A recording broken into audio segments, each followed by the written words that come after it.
Hola profesoras, como grupo nos elegimos como tema la elaboración de ensilajes de alta calidad con maíz de cereales de grano pequeño, leguminosas y pradera permanente.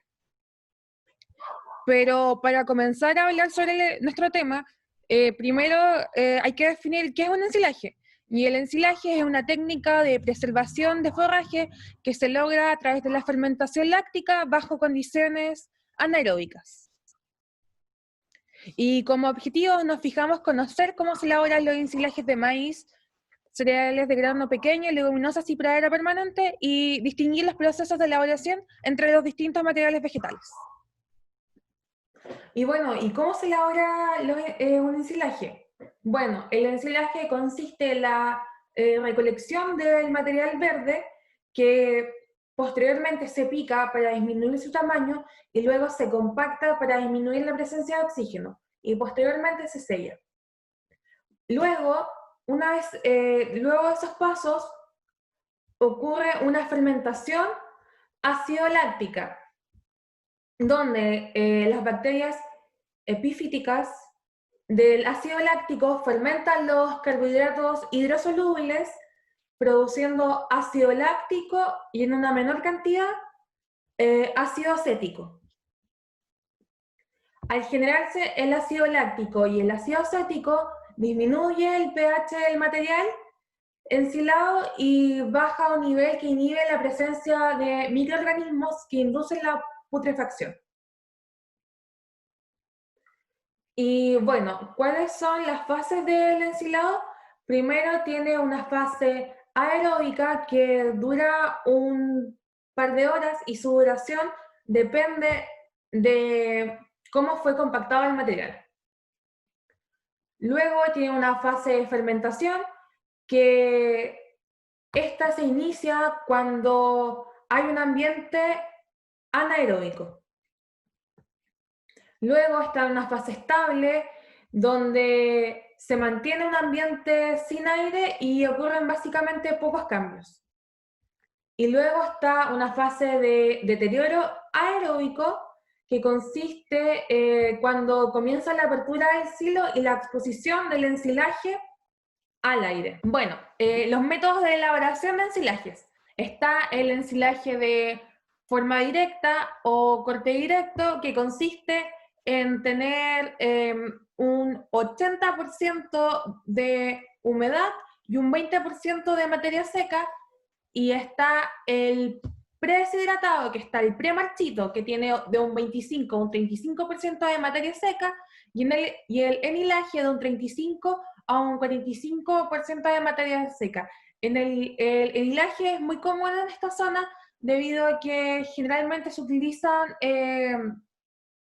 ensilaje en forma de bolo. Para tener un maíz destinado a ensilaje, primero se debe considerar el híbrido, y para la elección del híbrido se necesita del índice de precocidad, que el índice de precocidad es un índice FAO que consiste en los días que se requiere entre la siembra y la madurez fisiológica, y esto depende de la zona agroecológica, y un híbrido puede tener distintos índices de precocidad porque depende de la latitud donde fue sembrado. Bueno, una vez elegido el híbrido, se procede al establecimiento, y una vez que está establecido eh, y se ha completado todo el proceso, se procede a la cosecha.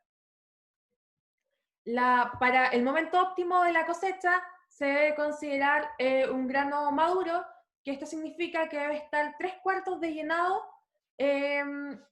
el grano del maíz. ¿Por qué 3/4? Porque así hay una mejor compactación. Bueno, una vez que está la cosecha, se procede al picado, que es disminuir el material vegetal.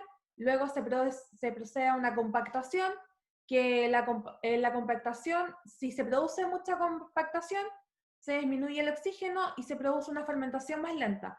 Pero al contrario, si hay una menor compactación, hay mayor oxígeno. Y al haber mayor oxígeno, va a haber una fermentación más rápida, más acelerada, y eso va a inducir a un aumento de temperatura. Bueno, y posterior la compactación se produce el sellado. Bueno, ahora hablaremos sobre el ensilaje de cereales de grano pequeño. Dentro de las especies de cereales de grano pequeño se encuentra el trigo, el triticale, la cebada y la avena. El momento de corte, en algunas áreas el plazo para la cosecha desde la etapa de estado pastoso es de 10 a 14 días. No se puede pasar de eso porque si no el ensilaje no va a ser de buena calidad. El tamaño del picado debe ser entre 0,9 a 1,27 centímetros. Lo ideal es que no se pase de 2 centímetros.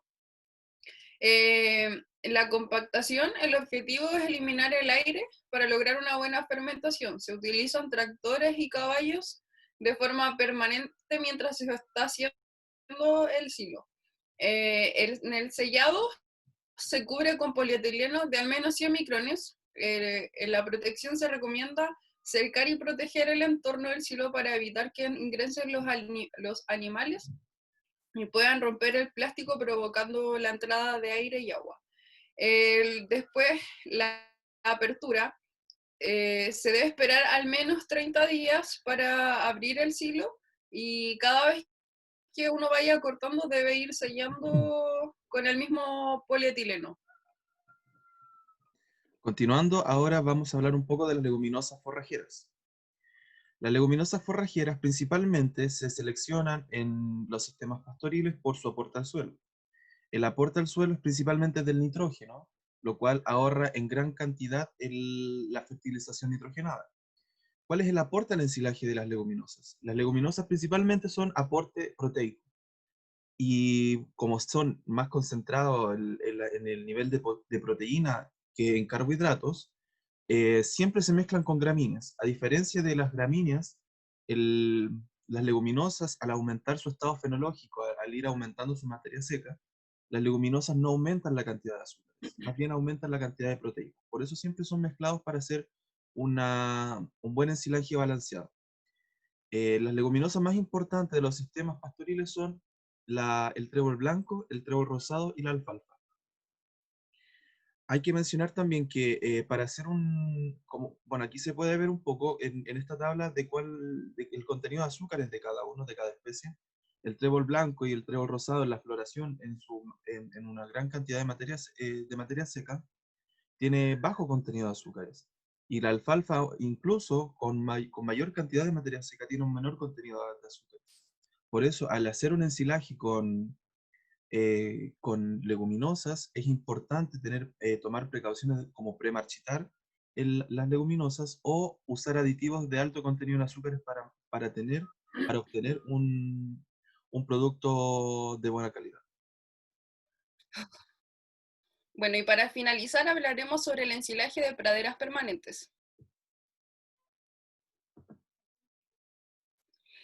Considerando que las praderas permanentes están constituidas por más de una especie, hay que tener en cuenta la fertilidad del suelo, la época de siembra de las especies y la calidad de las semillas. El rezago. Por ejemplo, una pradera sembrada de vallica rezagada entre 45 a 50 días permite obtener producciones entre 3.500 a 4.500 kilogramos de materia seca por hectárea.